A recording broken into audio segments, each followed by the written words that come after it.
साथियों नमस्कार।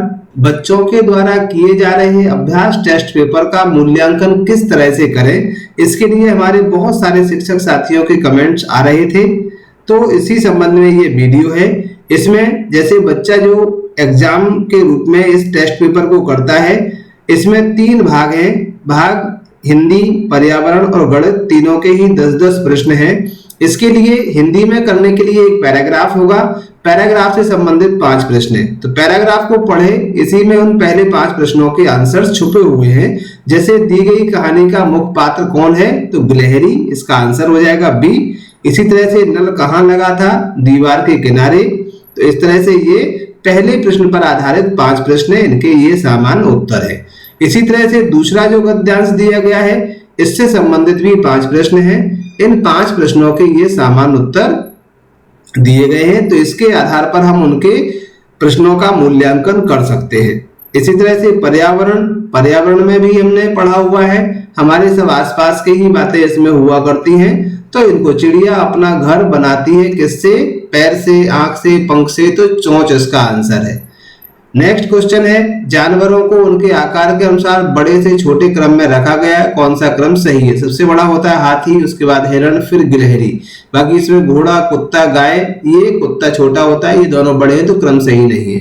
तो इसका आंसर है ए। इस तरह से हम पर्यावरण के क्वेश्चन के आंसर्स को देख सकते हैं, जो हमारे दैनिक जीवन से कहीं ना कहीं संबंधित है।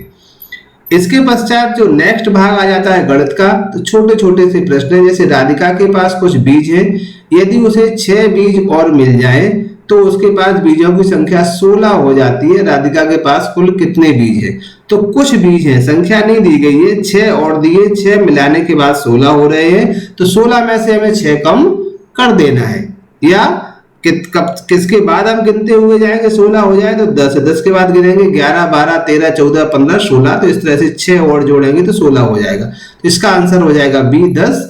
तो ये गणित के छोटे छोटे प्रश्नों के आंसर्स हैं। तो इस तरह से हम इनके आंसर्स के आधार पर बच्चों के प्रश्नों का मूल्यांकन कर सकते हैं।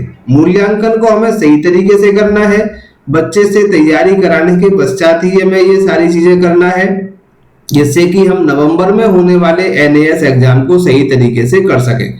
बच्चों से कोशिश करें कि जो लास्ट में सही उत्तर अंक करने हेतु तालिका दी गई है, इसी पर वो अपने आंसर्स लिख के दें। जिससे जैसे कि हिंदी में 10 प्रश्न है, तो पहले प्रश्न का आंसर क्या है, केवल एक ही शब्द उन्हें लिखना है ABCD में से। अगर A इसका आंसर सही है तो A लिखना है, B सही है तो B लिखना है। इसी तरह से पर्यावरण के लिए हमें लिख देना है आंसर्स, और गणित के लिए लिख देना है।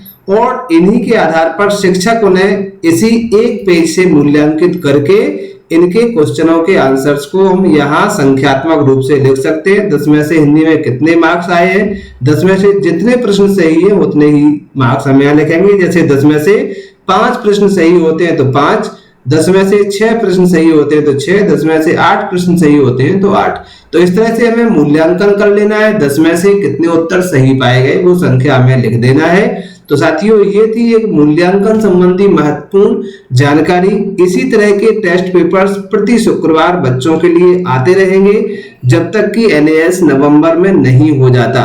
तो इसी तरह से हम तैयारी करते रहें। आगे भी ऐसे ही वीडियो देखने के लिए जुड़े रहें हमारे YouTube चैनल से, और बच्चों की पढ़ाई को प्रगति बनाए रखें कोरोना काल में भी। साथियों, जानकारी कैसी लगी, अपनी राय हमें कमेंट बॉक्स में जरूर दें। Thank you.